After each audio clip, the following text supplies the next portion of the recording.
Abba, papa, motema etondi sami naposa na yoe. Abba, papa, molimo nanga ezo ganga koluka yoe nana koti kateo kotambola na yo.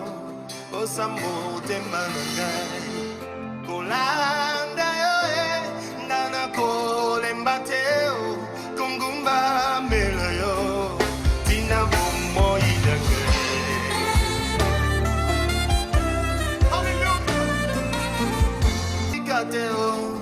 On se glorifie même quand nous traversons des tribulations. C'est ce que le livre de Romains nous enseigne. Nous nous glorifions même dans les tribulations, sachant que la tribulation produit en nous la persévérance. L'émission Parole de vie. Nous voulons encore une fois, bien-aimés, bénir le Seigneur qui rend ces moments disponibles afin qu'ensemble, dans cette émission Parole de vie, nous puissions partager l'Évangile tel que Jésus l'a laissé à son Église à travers les apôtres. Nous écoutons beaucoup de choses à la télé, dans nos églises, au nom de Dieu. Mais bien aimé, il faut comprendre que tout ce qui est prêché au nom de Dieu n'est pas l'Évangile. Mais Dieu permet qu'au cours de cette émission, nous puissions parler d'un sujet important que nous avons déjà commencé concernant le cœur. N'oubliez pas que je vous ai dit au cours de cette émission que le Seigneur lui-même a dit dans sa parole, « Vos pensées ne sont pas mes pensées et vos voix ne sont pas mes voix, bien-aimés. » Il est impossible qu'un homme puisse servir Dieu avec ses pensées, sa conception, sa manière de voir des choses. C'est impossible. Si nous voulons servir le Seigneur, nous devons disposer notre cœur à se soumettre à sa volonté, même si cela va en contradiction avec nos pensées, ça va en contradiction avec notre manière de voir des choses. Si nous voulons vraiment servir l'Éternel qui a créé le ciel et la terre, bien-aimés, il n'y a que l'unique voie, la soumission à sa volonté. Si les voies de Dieu ne sont pas nos voies, et que ses pensées ne sont pas nos pensées, bien-aimés, nous ne pouvons pas fonder notre croyance sur nos pensées, nos imaginations. Il faut comprendre ce que Dieu attend de nous. Comprendre la manière dont Dieu veut que nous puissions le servir. Comprendre la manière dont Dieu veut que nous puissions prier, l'adorer, le louer. Tout doit être conforme à sa pensée. Et nous savons que sa pensée, c'est sa parole. La Bible nous dit d'une manière claire que toute écriture est inspirée de Dieu. Pour quel but? La Bible le définit pour enseigner, pour convaincre, pour corriger et pour instruire. Voilà ce que la parole nous dit. Mais le sujet que nous abordons est très important sur le cœur.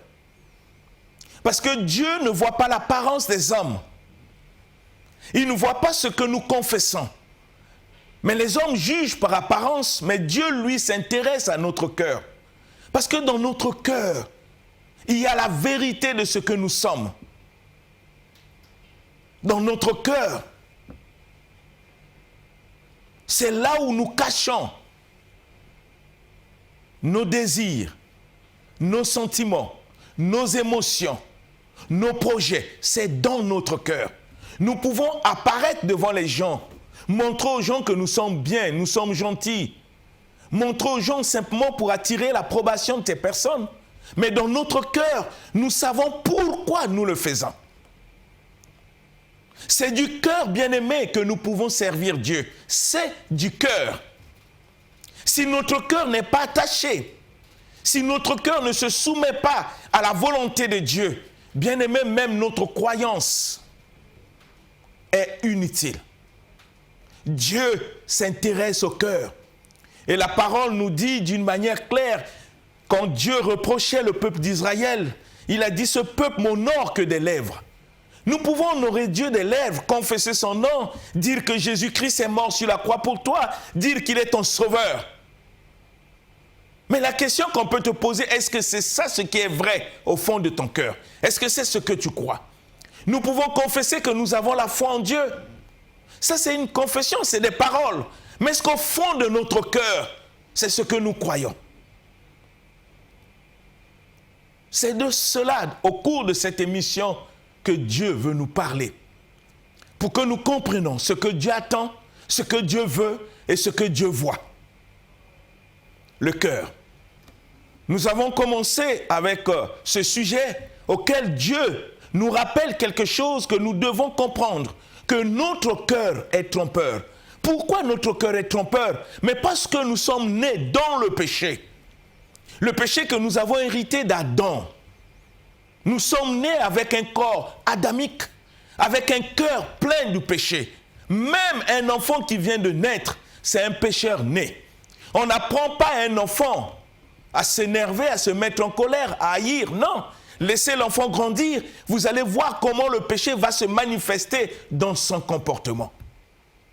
Vous pouvez prendre des enfants, vous les enfermer dans une maison, sans leur montrer la télé. Vous allez comprendre que ces enfants, au fur et à mesure qu'ils grandissent, ils vont se quereller, ils vont se battre. Personne ne les a appris, mais parce que ça y est en eux, le péché. C'est cet état de cœur que Dieu veut changer. Raison pour laquelle vous comprenez, quand vous lisez la parole, Dieu parle de la nouvelle naissance, Dieu parle d'une nouvelle créature. Il y a une raison à cela. C'est la transformation de notre cœur pour que nous puissions servir Dieu en esprit et en vérité. La croyance n'est pas verbale, bien-aimé. La croyance n'est pas une pensée. Tout ce que Dieu a inspiré dans les Écritures, c'est une vie. Il veut voir cette vie être manifestée dans le chef de ceux qui se réclament chrétiens que nous sommes. Dieu n'a pas besoin des théories. Il a besoin d'une vie qui manifeste la parole, qui est sa volonté, qui est sa pensée, pour impacter notre entourage, que les gens puissent croire en nous. Et tant que chrétiens, non parce que nous parlons, mais parce qu'ils voient notre manière de vivre, d'être, de faire, ils seront convaincus par eux-mêmes. Mais pour que tout cela soit possible, Dieu veut transformer notre cœur. Parce que c'est dans notre cœur qu'il y a des secrets. Tout ce que nous posons comme acte est le reflet de ce qui est au fond de notre cœur. Mais le but que nous voulons atteindre, personne ne le sait, mais notre cœur le sait. Et Dieu aussi le sait. Nous allons lire le passage que nous avons lu le mardi passé, Deutéronome 29, le verset 18 à 20. Que dit le Seigneur dans ce passage? Deutéronome 29, du verset 18 au verset 20, dans la version Louis II, nous lisons notre Seigneur. Amen. Verset 18. Qu'il n'y ait parmi vous ni homme, ni femme, ni famille, ni tribu, dont le cœur se détourne aujourd'hui de l'Éternel notre Dieu, pour aller servir les dieux de ces nations-là. Qu'il n'y ait point parmi vous de racines qui produisent du poison et de l'absinthe. Que personne, après avoir entendu les paroles de cette alliance, contractée avec serment, ne se glorifie dans son cœur et ne dise « J'aurai la paix, quand même je suivrai les penchants de mon cœur, et que j'ajouterai l'ivresse à la soif. L'Éternel ne voudra point lui pardonner. Mais alors, la colère et la jalousie de l'Éternel s'enflammeront contre cet homme. Toutes les malédictions écrites dans ce livre reposeront sur lui, et l'Éternel effacera son nom de dessous les cieux. Amen. Amen. Bien-aimés, quand vous voyez ce passage de Deutéronome, Dieu est en train de nous montrer sa pensée, la manière de servir, quand nous nous engageons à servir le Seigneur. N'oubliez pas que Jésus-Christ a dit, si quelqu'un veut construire, même s'il a des milliards ou des millions, avant de se lancer, il faut réfléchir pour voir si tu es capable de commencer et de terminer. C'est la même chose pour la croyance. Tu ne peux pas t'engager à servir Dieu tant que tu n'as pas réfléchi si tu es capable de se soumettre à ses exigences telles que la parole enseigne et aller jusqu'à la fin. Raison pour laquelle Dieu dit dans le livre de Deutéronome qu'il n'y ait parmi vous ni homme, ni femme, ni famille, ni tribu, dont le cœur se détourne aujourd'hui de l'Éternel, notre Dieu, pour aller servir les dieux de ces nations-là. Dieu ne s'adresse pas aux païens. Il s'adresse à ceux qui ont pris l'engagement pour le servir. Ça veut dire que Dieu interdit à ceux qui s'engagent à le servir en tant que chrétiens ou fils ou filles de Dieu de se détourner de l'Éternel après avoir pris l'engagement, bien-aimés, et aller servir d'autres dieux. Vous ne pouvez pas imaginer que nous sommes dans le Seigneur et que nous nous réclamons en tant que chrétiens, mais en même temps, nous gérons des fétiches, nous consultons les marabouts. Mais nous n'oublions pas que dans notre cœur, nous avons pris l'engagement d'être chrétiens. Est-ce que c'est ce que le Seigneur nous enseigne? Nous avons des talismans, des protections. Mais en même temps, nous partons à l'église pour dire Dieu est mon Dieu, Jésus est mon sauveur. Mais derrière, qu'est-ce que nous cachons? N'oubliez pas que la parole de Dieu nous enseigne, sans la foi, il est impossible de lui être agréable. La foi n'est pas une pensée, c'est une vie. La foi n'est pas l'imagination de ce que l'homme pense que Dieu va accomplir dans sa vie. La foi, c'est la confiance absolue que nous avons en Jésus-Christ et en sa parole. Voilà ce qu'est la foi. Si j'ai confiance en Dieu comme protecteur, j'ai confiance en Dieu comme soutien, j'ai confiance en Dieu comme sauveur, je ne peux pas servir deux maîtres. En même temps, je sers Dieu. En même temps, j'ai des fétiches. En même temps, je vais consulter les marabouts, comme si le Dieu que je sers est incapable de résoudre des problèmes dans ma vie. C'est de cela que Dieu parle.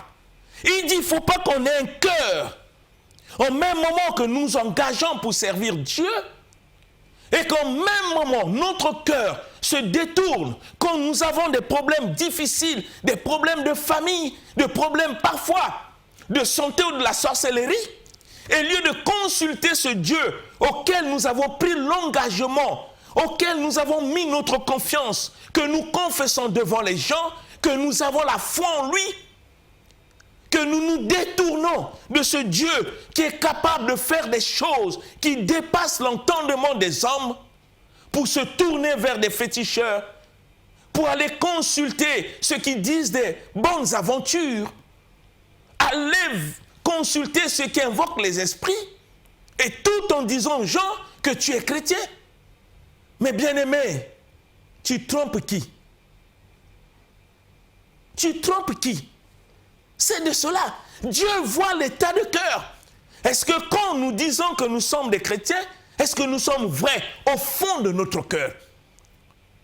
Pour que dire aux gens qu'on est chrétien, que ça ne s'arrête pas des lèvres ou des simples paroles. C'est toute une vie, c'est un engagement du cœur. Si notre cœur n'est pas déterminé, si notre cœur n'est pas prêt à se soumettre à Dieu, ce n'est pas la peine d'aller à l'église, parce que qu'est-ce que nous cherchons? Si nous ne sommes pas disposés, disponibles à se soumettre à la volonté de Dieu, à vivre comme le Seigneur que nous réclamons être notre sauveur, attends de nous. Notre vie chrétienne va ressembler à quoi exactement? N'oubliez pas que je vous ai dit au début, les pensées de Dieu ne sont pas nos pensées. Quand nous venons vers Dieu, nous devons nous soumettre à ses pensées, renoncer à nous-mêmes pour laisser la vie de Dieu se manifester en nous. pour que sa gloire puisse être manifeste. Mais si nous avons un cœur qui est partagé, n'oubliez pas, bien-aimés, Jésus lui-même a dit dans sa parole que l'homme ne peut pas servir deux maîtres. Il y a un choix à faire. Nous ne pouvons pas servir Dieu et les fétiches. Nous ne pouvons pas servir Dieu et les talismans. À ce moment-là, nous croyons en qui? Parce que si le Seigneur est mon sauveur, que Jésus-Christ est celui qui me protège, mais je n'ai pas besoin de prendre d'autres artifices pour substituer à ma croyance en Dieu. Ce n'est pas possible. Quel état de cœur j'ai? Est-ce que ma croyance est vraie? Ou je me trompe moi-même? Ou je n'ai pas compris ce que le Seigneur attend de ceux qui s'engagent à être des chrétiens? Ou je n'ai pas compris ce qui est sa volonté? Comme lui-même le dit dans sa parole, que mon peuple périt parce qu'il lui manque la connaissance. Si je vis dans cette double vie, en même temps chrétien, en même temps une personne qui aime des fétiches, qui porte des 33 tours autour de lui, qui a des talismans, qui consulte les magiciens, et dimanche je suis à l'église pour chanter Alléluia. Et bien aimé, il faut poser la question, tu es quel genre de chrétien? Tu peux tromper des hommes, pas Dieu. Dieu lui voit les cœurs. Il ne voit pas autre chose, les cœurs. C'est ainsi que Dieu interdit à ceux qui se sont engagés à le servir d'aller consulter d'autres dieux, de se détourner avec leur cœur pour servir d'autres dieux. C'est de cela que le Seigneur parle dans le livre de Deutéronome, où nous sommes des chrétiens, ou nous ne le sommes pas, bien-aimés. Il faut savoir ce qu'on veut, savoir là où on va, et poser la question, pourquoi nous croyons en Dieu? Qu'est-ce que nous cherchons? Réfléchissons. Et le Seigneur continue, si nous nous détournons de lui, après avoir eu l'engagement de le servir, et que nous partons servir d'autres dieux, la parole du Seigneur est claire, qu'il n'y ait point parmi vous de racines qui produisent du poison et de l'abstinence, que personne, écoutez bien le Seigneur, que personne, après avoir entendu les paroles de cette alliance, contracte avec serment, ne se glorifie dans son cœur et ne dise « J'aurai la paix quand même je suivrai les penchants de mon cœur et que j'ajouterai l'ivresse à la soif. » Voyez, tout cela se passe au fond de notre cœur. Parce que Dieu s'intéresse au cœur, bien-aimé. Vous savez, l'apparence, parfois l'homme qui ne discerne pas le fond de notre cœur ne peut pas comprendre qui nous sommes. C'est ce qui se passe même au niveau du service, même au niveau des amis. Nous ne connaissons pas les cœurs de ceux qui nous entourent. Même les membres de nos familles, même les collègues du travail, on ne connaît pas l'état de cœur. Quelqu'un peut sourire avec toi, mais tu ne sais pas ce qu'il pense de toi. Tu ne sais pas les projets parfois machiavéliques qu'il a contre toi, tu ne sais pas. Quelqu'un peut te dire que je t'aime, mais ça c'est le verbe. Mais qu'est-ce qui est au fond de son cœur? Quel est le but? Quelles sont les motivations qui le poussent à t'aimer? Vous ne pouvez pas comprendre que dans cette vie, l'homme travaille que pour ses intérêts. Uniquement pour ses intérêts. Tout ce que l'homme pose comme acte, c'est pour ses intérêts. Et pas pour ses intérêts, comprenant que l'homme est capable de tout, même de tuer. Mais tout cela vient du cœur.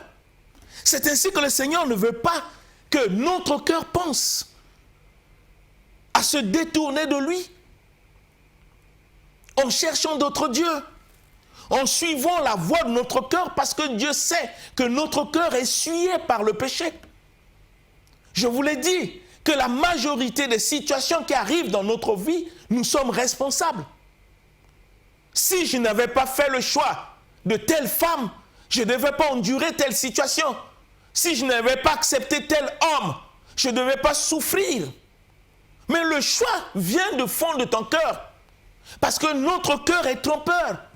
Et Dieu veut transformer ce cœur par sa parole pour nous donner une vie heureuse.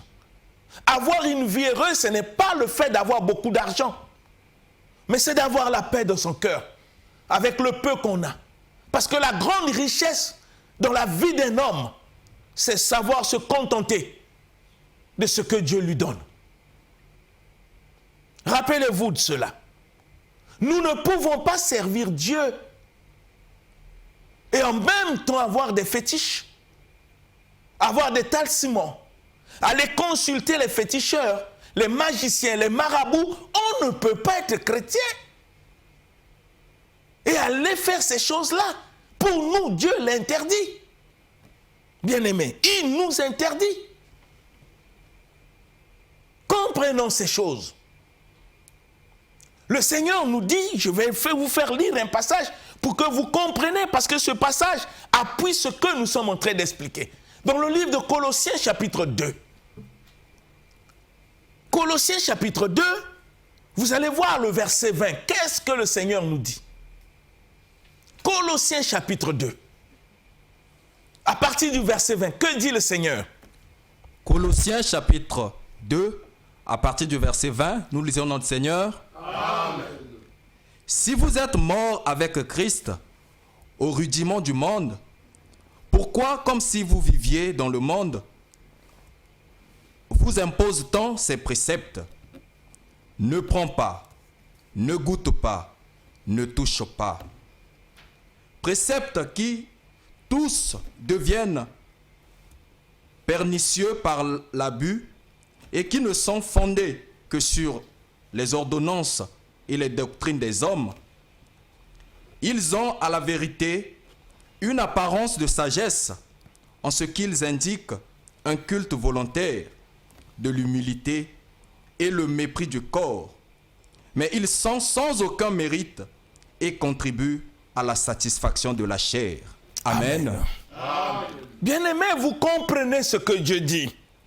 Si je ne suis pas prêt à abandonner les fétiches, si mon cœur est encore attaché au rudiment du monde, comme les chrétiens, la majorité de nous, les chrétiens, nous partons à l'église, mais nous vivons sur les interdits qui n'ont rien à voir avec la parole de Dieu. On vit sur ces interdits qui n'ont rien à voir avec la parole de Dieu. Rien à voir. Mais on continue. Parce que si j'obéis à des choses qui ne sont pas conformes à la parole de Dieu, je suis en train de faire un culte. Je fais un culte. Si j'ai encore des interdits dans ma vie, après que j'ai fait des camons, je continue à obéir à ces règles. Si je continue à obéir à des règles parfois qui m'interdisent dans ma famille de ne pas manger le poulet, de ne pas, je ne sais pas pourquoi. Si mon cœur est encore attaché à ces choses, comment je peux prétendre être chrétien, tandis que Dieu nous dit, si nous sommes morts avec Christ au rudiment du monde, comment vivons-nous dans le monde que le monde nous impose encore des interdits? C'est de cela que Dieu parle. Mais tout cela vient du cœur, parce que la croyance vient du cœur. Et l'obéissance est l'œuvre du cœur, bien-aimé. Nous ne pouvons pas servir deux maîtres. Nous ne pouvons pas aussi faire semblant, bien-aimé, à servir Dieu. On ne peut pas faire semblant. Ou on est vrai, ou on est faux. Parce que le Seigneur dit que ceux qui l'adorent doivent l'adorer en esprit et en vérité. Et dans ce livre de Deutéronome, vous voyez comment Dieu nous interdit que les raisonnements qui sont au fond de notre cœur, on dort la parole, on ajoute l'ivresse, on sert d'autres dieux, on a des talismans, on a des fétiches qu'on garde, on a toutes ces choses. Après, on a qui nous servons exactement? Nous obéissons à quelle loi? Et parfois, on est même dans des sciences occultes. Mais ça s'interdit aux chrétiens. Mais ça vient du fond du cœur. Nous ne pouvons pas servir Dieu et vivre comme des hypocrites. Parler de Dieu par notre bouche, mais au fond de notre cœur, nous savons qu'en dehors de Dieu, nous avons d'autres dieux à côté. C'est de cela. Mais Dieu annonce les sentences dans sa parole pour tout chrétien qui s'engage, pour tout croyant, qui pense qu'il peut s'amuser avec le Seigneur. N'oubliez pas que Jésus-Christ est venu mourir sur la croix. Ce n'est pas pour faire des aventures si la situation du péché n'était pas un problème très sérieux. Parfois, nous ne réalisons pas la gravité de cela. Que Jésus vienne mourir sur la croix pour nous sauver. Parfois, nous ne réalisons pas. Bien-aimés, Dieu prononce les sentences. Qu'est-ce qu'il dit? L'Éternel ne voudra point lui pardonner. Après que tu aies pris l'engagement de servir Dieu, l'engagement veut dire c'est renoncer à tout ce qui est contraire à la volonté de Dieu. Parce que ce que Dieu nous communique, c'est une vie. Les projets qu'il a pour nous par rapport à sa parole sont des projets de bonheur. Mais pour que nous rentrons en possession de ces choses, nous devons renoncer à tout ce qui est contraire à la volonté de Dieu. Je veux parler du péché qui nous entraîne parfois à commettre des choses que le Seigneur nous interdit dans sa parole. Mais la décision de servir ou de suivre les féticheurs vient du fond de notre cœur. Et le Seigneur prononce les sentences, il ne va pas le pardonner. Mais alors la colère et la jalousie de l'Éternel s'enflammera contre cet homme. Celui qui a double vie, en même temps chrétien, en même temps marabout, en même temps chrétien, en même temps cultiste. Comme je l'ai dit, nous trompons qui? Bien-aimés. Et la colère de Dieu va s'enflammer contre cet homme. Et toutes les malédictions écrites dans ce livre reposeront sur lui. C'est des choses, bien-aimées, que nous devons éviter. Et le Seigneur dit, il effacera son nom du dessus des cieux. Pourquoi? Mais parce que la personne fait semblant de servir Dieu, mais derrière, il est géré par des fétiches, géré par des marabouts, gérés par des talismans. Rappelez-vous, dans Actes des Apôtres, il y a eu des personnes qui ont pratiqué la magie, qui ont compris que nous ne pouvons pas mener double vie. Quand ils se sont convertis, ils ont apporté les fétiches, leurs livres magiques, et on les a brûlés. C'est un engagement de renoncement à tout ce qui est contraire à la volonté de Dieu, parce qu'ils voulaient servir Dieu en esprit et en vérité. Comment est l'état de ton cœur? Qu'est-ce que tu caches au fond de ton cœur que les autres ne connaissent pas? Qu'est-ce qui est caché au fond de ton cœur? Même si tu viens à l'église, même si tu chantes Dieu, même si tu le sers, qu'est-ce qui est au fond de ton cœur? En dehors de ce Dieu, quel Dieu tu sers encore? Pourquoi tu continues à aller consulter les marabouts? Pourquoi tu continues à aller consulter les féticheurs? Pourquoi tu continues à avoir possession des fétiches, des talismans que tu gardes dans ta maison? Pourquoi tu continues à faire des pratiques mystiques qui n'ont rien à voir avec la parole de Dieu? Mais pourtant, tu vas à l'église. Tu confesses le nom de Jésus publiquement. Est-ce que vraiment il est ton Seigneur ou ce sont des fétiches que tu as, des talismans que tu as qui fait ta fierté? Nous ne pouvons pas servir de maître. On peut vivre dans l'hypocrisie, mais Dieu, lui, il sait exactement qui nous sommes. Lisons le livre de Psaume 28, le verset 7, parce que nous parlons de l'état des cœurs des chrétiens. Parce que la vie chrétienne n'est pas une confession, bien-aimée. Je vous ai dit, c'est une vie où chaque frère, chaque sœur doit prendre conscience de qui il est par rapport à la vie qu'il mène du fond de son cœur. Lisons le livre de Psaume 28, verset 7. Psaume chapitre 28, au verset 7, nous lisons notre Seigneur. Amen. L'Éternel est ma force et mon bouclier. En lui mon cœur se confie et je suis secouru. J'ai de l'allégresse dans le cœur et je le loue par mes chants. Amen. Amen. Que dit l'Éternel? Que dit la parole de Dieu? Et lieu que nous puissions compter sur des fétiches, la parole nous montre que l'Éternel est ma force et mon bouclier. Ce n'est pas une confession, ça doit être des choses qui doivent être au fond de notre cœur. Des choses que nous croyons, des choses qui deviennent des vérités établies, indélébiles au fond de notre cœur. Quand nous parlons aux gens que le Seigneur, l'Éternel est ma force, nous savons de quoi nous parlons. Qu'il est mon bouclier. Cela veut dire quelles que soient les situations auxquelles je peux traverser dans ma famille, je ne partirai jamais consulter un féticheur parce que je sais du fond de mon cœur que l'Éternel est ma force et qu'il est mon bouclier. Ce n'est pas une confession, c'est la vérité qui est établie au fond du cœur.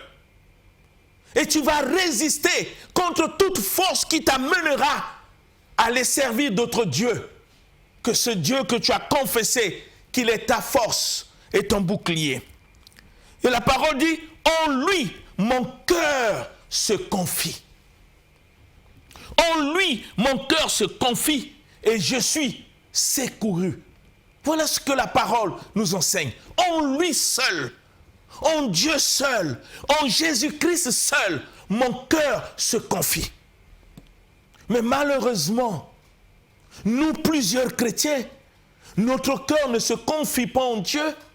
Notre cœur se confie dans nos fétiches. Notre cœur se confie dans les consultations que nous partons voir ceux qui invoquent les esprits et qui disent les bonnes aventures. Parfois, notre cœur se confie dans des coutumes qui nous lient. Notre cœur se confie dans des interdits que nous avons hérités de nos familles. Notre cœur, je vais vous donner quelques exemples simples. Comment un chrétien peut avoir peur de balayer la maison la nuit parce que dans leur coutume on dit si tu balayes la maison la nuit, tu attires les mauvais esprits. Comment je peux croire ces choses si mon cœur se confie en l'Éternel? Si l'Éternel est mon secours, cette loi fera quoi dans ma vie si je balaye la maison la nuit? Vous voyez, ce sont des croyances qui sont au fond de notre cœur. Nous pouvons perdre l'être cher dans la famille, mais nous ne sommes pas appelés à nous soumettre à des règles coutumières qui lient les cas des morts au sein de la famille. Attacher, je ne sais pas, des herbes sur les pieds, mettre, je ne sais pas, des crèmes traditionnelles, de peur que l'esprit de mort puisse m'attaquer. Mais ce sont des croyances qui n'ont rien à voir avec la vérité de l'évangile. Il faut que notre cœur puisse se confier en l'Éternel. Si mon cœur se confie en l'Éternel, cela sous-entend que je suis soumis qu'à la loi de Dieu. Pas d'autre loi, la loi de Dieu. Je ne vous parle pas de la loi de la République, parce que nous vivons dans une nation et il y a des lois qui régissent les habitants. Je ne parle pas de cette loi. Je ne parle pas de ça. Je parle des lois liées à des choses mystiques, spirituelles. Par exemple, nos coutumes sont liées à des choses mystiques et spirituelles. Je parle de ces lois-là. Je parle de ces lois. Je ne parle pas des lois de la République.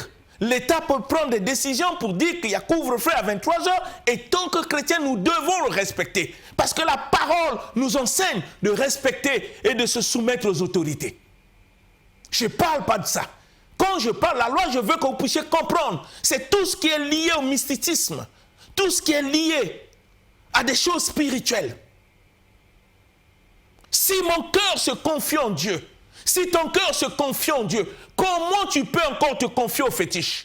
Comment tu peux te confier au talisman? Comment tu peux confier à des règles mystiques qui n'ont rien à voir avec la loi de Dieu? Comment tu peux avoir peur de balayer la maison la nuit? Comment tu peux avoir peur de sortir la nuit pour aller se soulager? Parce que dans ta tête, on t'a appris que quand tu sors à minuit, 1 heure, 2 heures, il y a des esprits. Celui qui te protège est le créateur de tout ce qui existe sur la terre. Si ton cœur se confie en lui, il n'y a pas d'autres lois mystiques ou spirituelles qui peuvent régir ta vie. C'est de cela que nous parlons. Si l'Éternel est ta force, s'il est ton soutien, ton bouclier, que cela vienne du fond de ton cœur, pour ne pas te laisser influencer par des choses qui ne sont pas conformes à la volonté de Dieu. Mais malheureusement, dans nos églises, quel genre de chrétiens sommes-nous? Notre cœur se confie en qui? On quitte les cimetières, on vient à la maison, on dit non, il faut laver les mains, de peur que l'esprit des cimetières ou des morts vont nous suivre. Et nous croyons à ces choses. Et tant que chrétiens, comme si notre cœur se confiait à ces choses et nous lavons les mains. Si on ne lave pas les mains, qu'est-ce qui peut arriver? Si Dieu est ton protecteur, comme Jésus, le Seigneur a su le dire, que ceux qui sont entre mes mains, personne ne peut les ravir. Tu es entre les mains de qui? Ton cœur croit en quoi exactement? Parce que si je fais ces pratiques, ça veut dire que mon cœur continue encore à croire à ces choses. Et tant que Dieu m'interdit, dit, si je suis mort avec Christ, comment le monde m'impose? Quand on dit le monde m'impose, c'est toutes ces lois mystiques. Je crois en quoi, bien-aimé? Et je sers qui? Pensons un peu à ces choses, bien-aimé. Dieu veut que notre cœur puisse se confier à l'Éternel. Nous devons lui faire donner cette confiance absolue à l'Éternel. La parole est claire en cela. Et je veux que tu puisses penser, bien-aimé, pour que ton cœur ne se détourne pas de la loi de Dieu. Si tu t'es engagé à être chrétien, si tu t'es engagé à servir Dieu, que tu puisses être sincère au fond de ton cœur, que tu puisses être déterminé. Ne fais pas les aventures. Christ n'est pas venu mourir sur la croix pour faire des aventures si le problème n'était pas sérieux. Laisse l'Éternel, laisse Jésus-Christ être ton bouclier. Laisse Jésus être ta force, ton soutien, celui à qui ton cœur se confie. Et il va te secourir, quels que soient les dangers auxquels tu traverses, le Seigneur ne te laissera jamais. Rappelez-vous la parole du Seigneur. Je ne vous abandonnerai point et je ne vous délaisserai point. Je serai avec vous jusqu'à la fin du monde. Le Seigneur ne ment pas, il est toujours avec toi. Ne te laisse pas influencer, ne laisse pas ton cœur être influencé, ne laisse pas ton cœur être entraîné par la peur. Celui qui te protège est plus puissant, est plus grand que ce qui est dans le monde.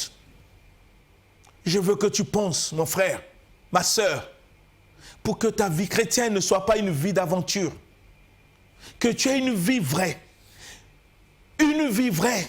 que tu es en train de vivre la parole dans ta famille, que les gens constatent que tu ne fais pas les aventures en allant à l'église, mais qui constatent l'impact de la parole par le changement qui s'opère dans ta vie. Le renoncement aux œuvres mortes, à des lois qui n'ont rien à voir avec la parole de Dieu. Je veux, bien aimer, que cette parole transforme ta vie, toi qui m'écoutes. Laisse Dieu te conduire. Tu ne seras pas déçu. Que la grâce du Seigneur t'accompagne et qu'il te bénisse au nom puissant de Jésus-Christ. Que le Seigneur soit avec toi. Amen. Amen. L'émission Parole de vie avec le pasteur Lévi Nikwe chaque mardi à partir de 17h10 sur DRTV International. Papa, mon tema, étendit sami, naposa, nayoe, aba, papa, mon lim.